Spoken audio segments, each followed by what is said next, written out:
let me ask you something.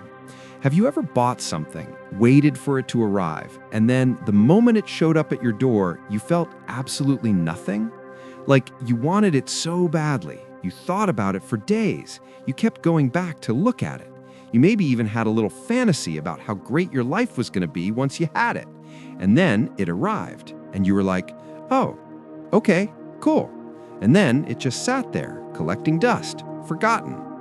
If that has ever happened to you, I need you to know something important right now. That is not a you problem. That is not a willpower problem. That is not a sign that you are irresponsible or bad with money.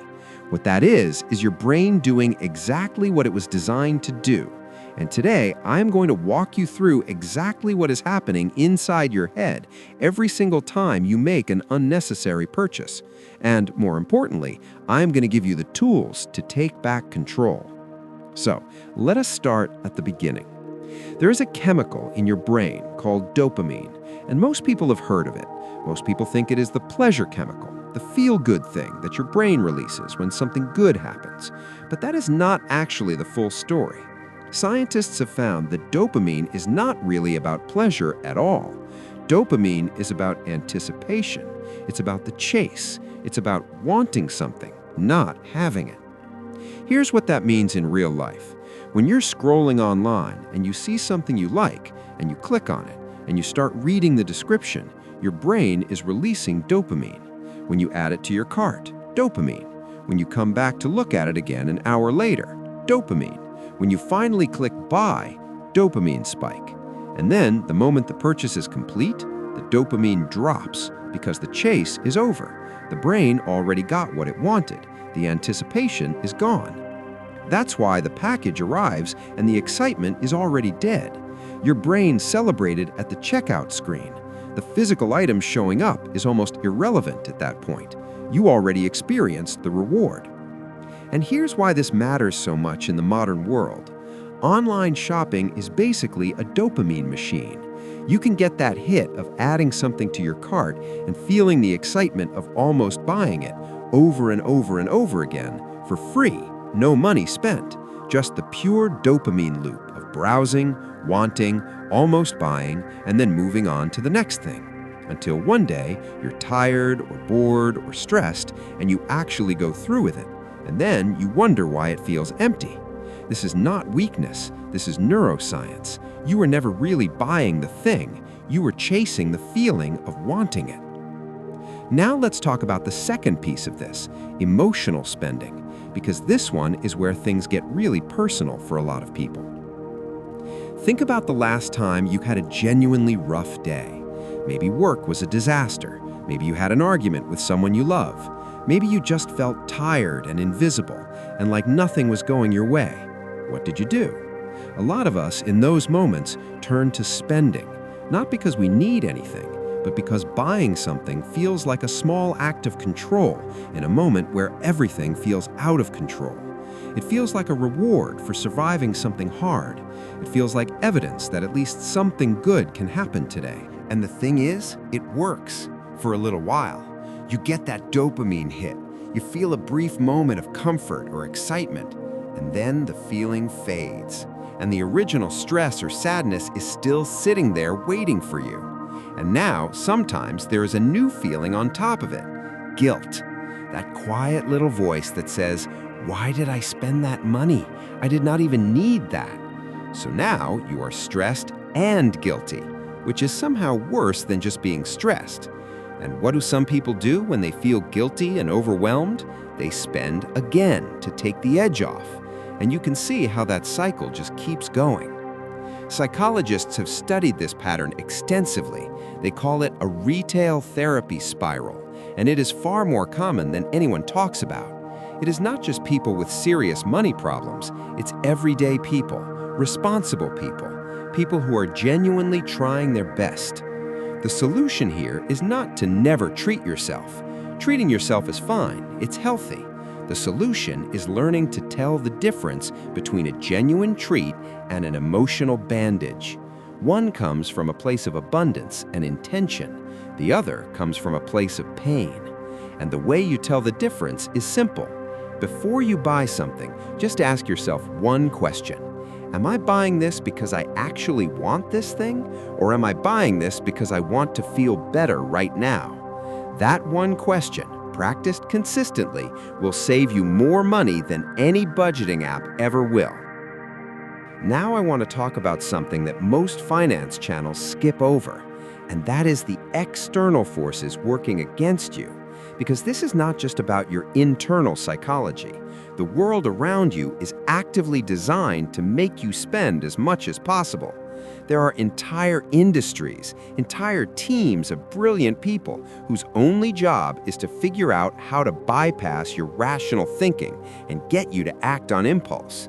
So let us talk about some of the most common tricks being used on you right now. The first one is artificial urgency. You've seen this everywhere. Sale ends in 2 hours, only 4 left in stock, limited time offer, flash deal. The goal of all of these messages is to activate something called loss aversion in your brain. Loss aversion is the psychological principle that the pain of losing something is roughly twice as powerful as the joy of gaining something. So when a website tells you that you're about to miss out on a deal, your brain treats that like a genuine threat. It triggers a stress response, and stressed people act fast without thinking clearly. That countdown timer is not there to give you information. It's there to shut down your prefrontal cortex so you stop asking whether you actually need the thing. The second trick is price anchoring. You see a product listed at $200 marked down to $80.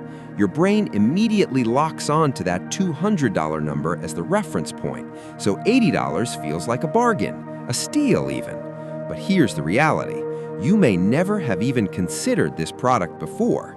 You did not need it yesterday at $200. You probably don't need it today at $80. The original price is an anchor placed there deliberately to make the discounted price feel irresistible. The third trick is the just a little more trap. You're checking out online and a message pops up saying, spend $15 more and get free shipping. So you go find something for $15 you don't need just to save $8 on shipping.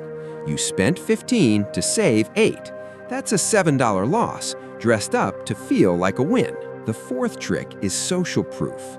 20,000 people bought this item this week. 9 out of 10 customers recommend this. 4.9 stars from 30,000 reviews. Human beings are deeply wired to follow the crowd.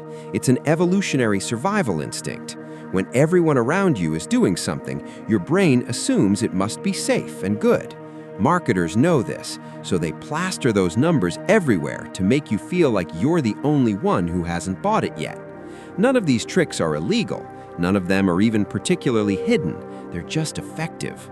Knowing about them will not make you completely immune to them, but what knowing them does is create a small pause, a moment of recognition where you catch yourself and think, wait, is this urgency real or manufactured? Is this deal actually good or does it just feel good? That pause is incredibly powerful. So what do you actually do with all of this? The most effective tool I can give you is something called the 72-hour rule. It's almost too simple. Before you buy anything that's not a genuine necessity, anything that's not food, bills, medicine, or something you have a clear practical need for, you wait 72 hours before buying it. Put it in your cart, save it to a wish list, screenshot it, write it down, and then close the tab and walk away for 3 days. Here is what happens in those 3 days. The dopamine fades. The artificial urgency evaporates. The emotional charge that drove you to want it in the first place usually settles down. And at the end of 72 hours, you look at the thing again with completely clear eyes.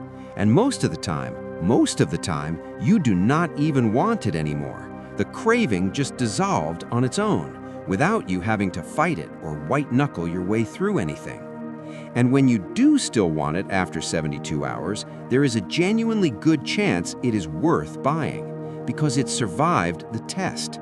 It was not just a spike of dopamine or a stress response or an artificially created sense of urgency. It was a real desire for something that would genuinely add value to your life. Try this just once this week, just once. Put something in your cart and close the tab. Wait 3 days. See what happens. I promise you will be surprised.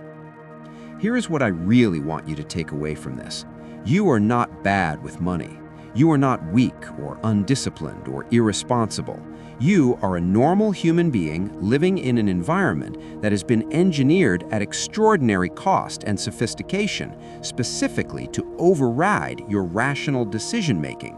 And for most of us, nobody ever explained how any of this works. We were never taught about dopamine loops in school.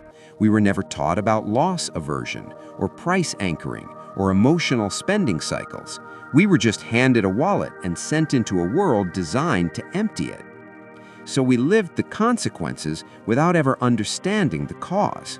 We wondered why we felt stuck, why the money always seemed to run out, why we had a closet full of things we barely touched and a bank account that never seemed to grow. Understanding the psychology behind this does not make you a robot. It does not mean you stop enjoying things or treating yourself or buying something just because it makes you happy. It means your spending becomes intentional. It means when you buy something, you feel genuinely good about it, instead of that hollow, slightly guilty feeling you get when a package shows up and you've already mentally moved on to the next thing. Every dollar you spend consciously is a dollar that worked for you. Every dollar you spend unconsciously is a dollar that worked against you. Your money is your future, your freedom, your options, and you deserve to be the one deciding where it goes.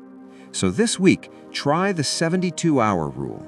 Start noticing when you feel the urge to spend after a difficult moment.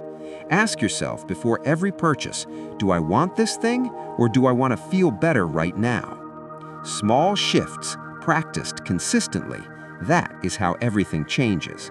If this video helped you see something differently, share it with someone who needs to hear it, and leave a comment below. What is the most unnecessary thing you have ever bought that you barely even used? No judgment here. We've all been there. I'll see you in the next one.